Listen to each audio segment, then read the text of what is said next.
বলতে চাইছিলাম শাকভাজির মাঝে একটা মরা তেলা পোকা পইরা রইছিল, ওইটা খাইলে কেমন হবে। কিন্তু বন্ধু তুই তো মরা তেলা পোকা শাকভাজির লোকে খাইয়া ফেলাইছ।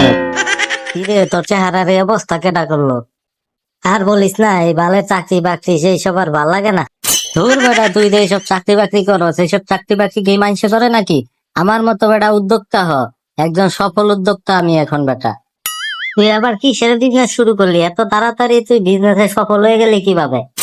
বেটা কাপল ব্লগিং দেখোস না? কাপল ব্লগিং করে তো অনেক মানুষ বড়লোক হয়ে গেছে, তাই আমিও শুরু করে দিলাম।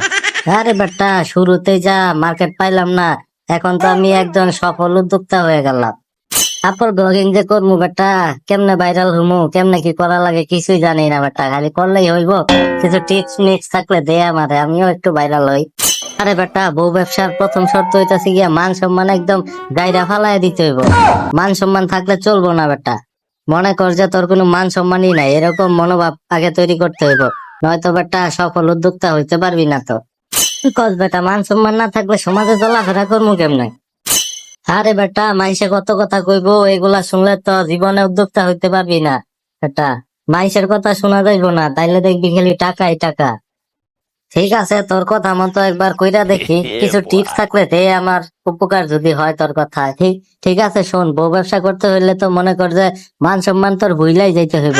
এরপরে হইতাছে গিয়া তোর বউরে এরকম এরকম কাপড় চোপড় পরায়া ক্যামেরার সামনে আনবি বেটা, যাতে খালি মানুষ দেখে আর দেখে। উড়না টুনা সব বাদ, মনে কর যে উড়না টুনা শেষ।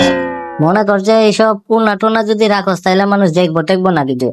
এরপরে তোর বউরে দিয়ে এরকম এরকম কাজ করাবি, মানুষের আকর্ষণ যাতে খালি তার দিকেই থাকে, মনে করবে দেখলে যাতে চোখ না সরাইতে পারে, এরকম এরকম কাজকর্ম করাইতে হইব তারে দিয়ে ভিডিওর ভিতরে।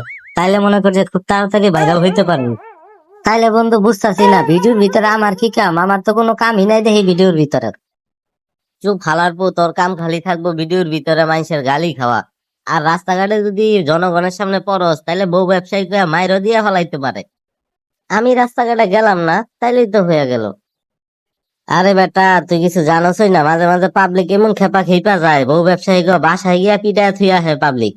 আরেকটা কথা বেটা বুঝছস, এটা খুবই গোপনীয়। তোরা যদি মনে কর যে তোকে রাইতের একটা লিঙ্ক ভাইরাল করে ফেলাইতে পারস, তাইলে তো বেটা রাতারাতি ভাইরাল হয়ে যাবি গা বেটা। এক রাইতে দেখবি সেলিব্রিটি হয়ে গেছস। আরে হাতে একদমই সময় নাই রে, আজকে আবার একটা শুট আছে, যাই। আরে জিল্লুর সেই কতদিন আগে দেখা হইলো, এরপর আজকা কই থাকস? ইদানিং তোরে দেখা যায় না। আরে বেটা আর বলিস না, কয়দিন ধরে পাবলিকের মাইরের থেকে বাচ্চার লেগে আন্ডারগ্রাউন্ড হয়ে গেলাম। বন্ধু তুই যা টিপস গুলা দিছিলি না, এখন তো আমি সফল ব্যবসায়ী হয়ে গেলাম রে। তোর বেটা এইসব বাদ দে, ক্ষুধা লাগছে, চল যায় কিছু খাইয়া আহি। আরে বন্ধু যা কস আর না কস, আগের দিনগুলা খুব ভালো আছিল রে। মনে আছে তোর গার্লফ্রেন্ড সখিনা, যারে আমি পড়ায় ফেলাইছিলাম? এরপর থেকে তুই আমার সাথে অনেক রাগ আছিলি। মনে আছে, কি আকামটাই তুই করছিলি। আর তুই মনে করিস না খালি তুই আকাম করছিলি। তোর জরিনা নামের গার্লফ্রেন্ডের প্রেম আমি কুদ্দুসের লগে করাই দিছিলাম, তুই টেরই পাস নাই। মনে করছিলি তুই খালি পারস, আমিও পারি দেখালো। আচ্ছা এইসব কথা বাদ দিয়া এখন খাবার দাবার অর্ডার দেই, খুব ক্ষুধা লাগছে রে।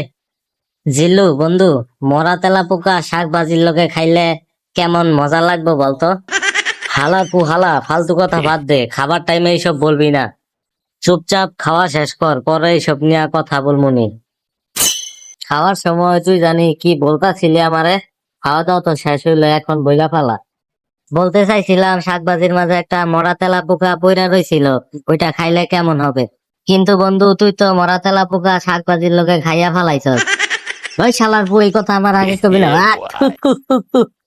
আগে বলতেই চাইছিলাম, তুই তো খাবার টাইমে কথা বলতে না করছস। আচ্ছা বাদ দে সব, আবার কোনোদিন যদি দেখা সাক্ষাৎ হয় তাহলে প্রতিশোধ আমি নিয়ে নিবো, বইলা দিলাম।